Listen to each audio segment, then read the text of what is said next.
Okay, is your name what? Lexus? How can I address Hi, you? my name's Kelly. Kelly. But Okay, so yeah, it's Lexus Kelly, but it's Kelly. Hi, nice to meet you. nice to virtually meet you as well. So what's Thank the question, you. my love? So do you see John and I getting back together at all? Let's see. Oh, John's a runner, isn't he? Yeah.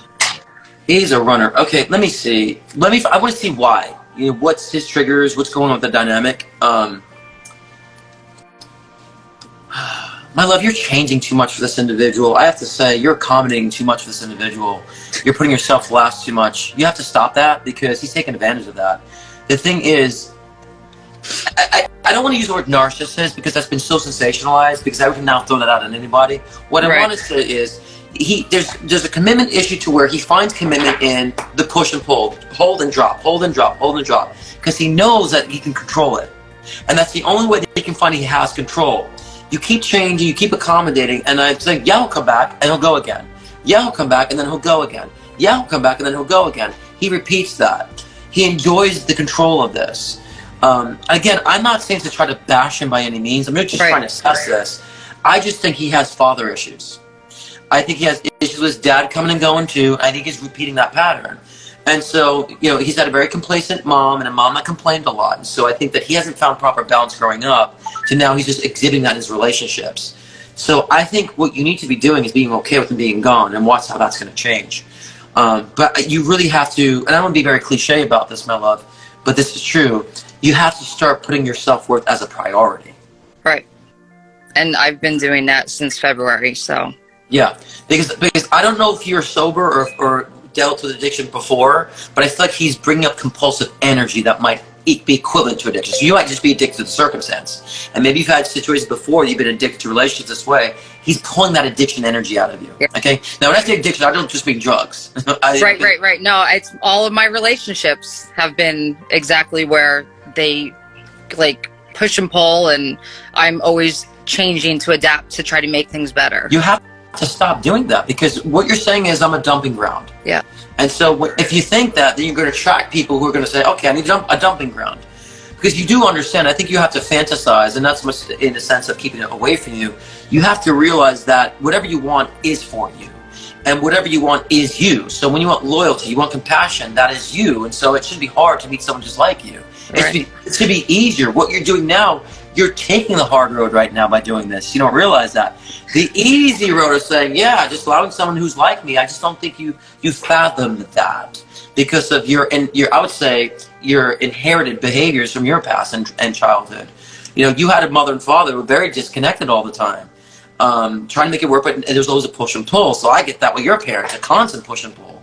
And so I don't think you were shown consistency. I don't think that you were shown stability, and I think that's what you've inherited. But your pain is telling you, number one, look, this don't work for me. This push and pull doesn't fucking work for me. You know what works for me? And know what I see within my parents? What my parents needed? Love, compassion, and acceptance. Yeah. If they accepted each other and accept themselves as individuals, none of that would have happened. Right. And so let the pain speak for you, right? And so that's where you find the strength and the intellect to say, I'm done. I'm done with this. That's when you find that. Many people say, but I just need him to pacify my hurt. I need him to pacify me, say, and that's what continues the pattern. Yeah. What you need is a lovely man to come in your life and look at you in your eyes and pull your hair back and just embrace you and say, I'm sorry for your hurt. That's what you need. And say, I feel your hurt. I want to be the man in your life that's going to help you heal. That's what you need in your life. Not this bullshit push and pull, I'm still 10 years old energy. And I feel for the guy. I feel for John. I really do. And I don't mean this in disrespect to him. But it needs to be brought to light and to his attention too. But unfortunately, I don't find him having the willingness to do so. Okay. You know, I find he's maybe drinking a lot more than usual too. So I'm just seeing a lot more reliance upon the substance or some sort of, it could be even sugar for all I'm reading. But a substance he's relying upon more that's a little destructive. That's not putting him in a both healthy or cognitive, healthy state right now.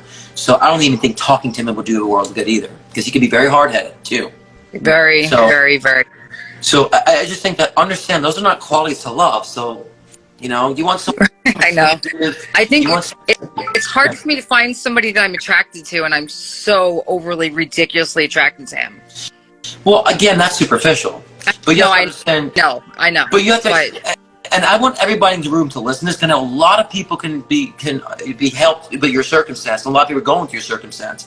But you have to ask yourself, what dynamic are you attracted to him on? Because we have so many layers of how we're calibrated that we can connect on people.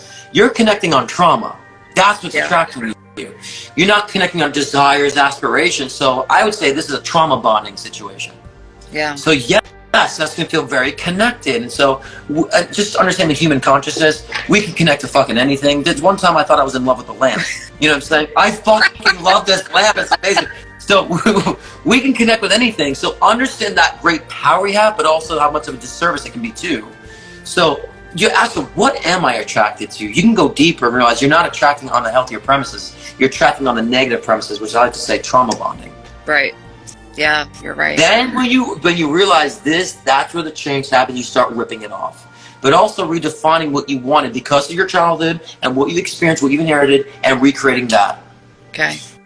Then things change. It's like a light bulb opens up. Oh my God, what am I doing? I'm not attracted to you. That attraction dies because attraction is just physics, right? Like attracts like. When you realize you're not like to that, then the attraction immediately dies. Do you think I'd get remarried again then in the future once all that happens? You're really hopping far now, aren't you? I just don't want to be alone for the rest of my life. That's what sucks and what scares the hell out of me. But let me ask you this, and everybody listening to you is going to help. You're helping a lot of people by doing this, and I really thank you for coming on doing this and being vulnerable. That's a huge quality. I want to commend you. You're being very vulnerable right now, being live. That's a great trait to have, and I thank you for doing that for everybody else. It helps a lot of people. But you have to say, why is your only option being alone? Why is that the only option? Think about this. Well, my kids are growing. I'm already divorced, so No. Figuratively speaking. Don't excuse it. But why is being alone the only option out of the options that you have moving forward? I'm just saying intellectually speaking, because you could meet another great man. You could find the love of your life finally. You could find a great community of friends. There's so many other options you could manifest. Being alone is not the only option. The point of why I'm saying this is because you keep emphasizing being alone. My love, you are alone right now. You have a body there, but you've never been more alone in any relationship than in this relationship. True. That's so you're alone. So understand, fear is not something of the future, and I want everyone to hear this as well. Fear is a manifestation of what you're going through right now. So if you're connecting with the fear of being alone, you're alone now. That's true. So when you get out of this relationship saying, well, I don't want to be alone, I want someone who's on my same frequency. That is it. It's not hard. I'm not an alien. You know, what I want is not so foreign to people. And once you connect with that reality, and I mean that both figuratively and literally, then you understand, I have been shooting myself in the foot and giving emphasis to everything that's the unwanted, and you'll change that quickly. And then, yes, you'll find another partner. There is another partner for you. I can't predict it because I don't see specifically. I know generally speaking, because there's a general block of change. Because I do think you have been changing, even if you haven't realized it through the situation, that it's been actually creating and rendering a newer path for you. Even if you don't leave, you will meet someone that's going to pull you out of this. Good. Okay? Like a distraction. Yeah. So you have that. But I was saying, this creates something better. I like this. The prediction's not great, but let's create something more by having more of a self-value. Thank you. That self-value is a choice. You choose to value yourself. It's right? So choose it. Thank you so much. I really appreciate it. You'll get beyond this. It's just all here. If you can be attracted here, you can disengage here and be attracted and engage with something else all here. That's just recreating the patterns. I would recommend for you meditation. I've actually started thinking about doing that, so I'm glad that you said I'm going to do it. I'm going to start. Please, and I don't usually blindly recommend meditation. It's not for everybody. You know, at whatever stage you're at, I recommend something. But for you, they're saying definitely meditation, because I think that you're going to find a lot more of your empathy in meditation, and you are actually psychic. Yeah. You know that? Do you know I'm a Pisces, so yeah. That makes perfect sense. Yeah. So you didn't realize you were actually psychic. So come on, we need more of you guys on board. Come on, tap into that. I need more help here. Okay, you got it. Thank you so much. I appreciate it. Pleasure, my love. Be blessed, okay? Thank you. Thank you for coming on. Thank you. Bye. Bye.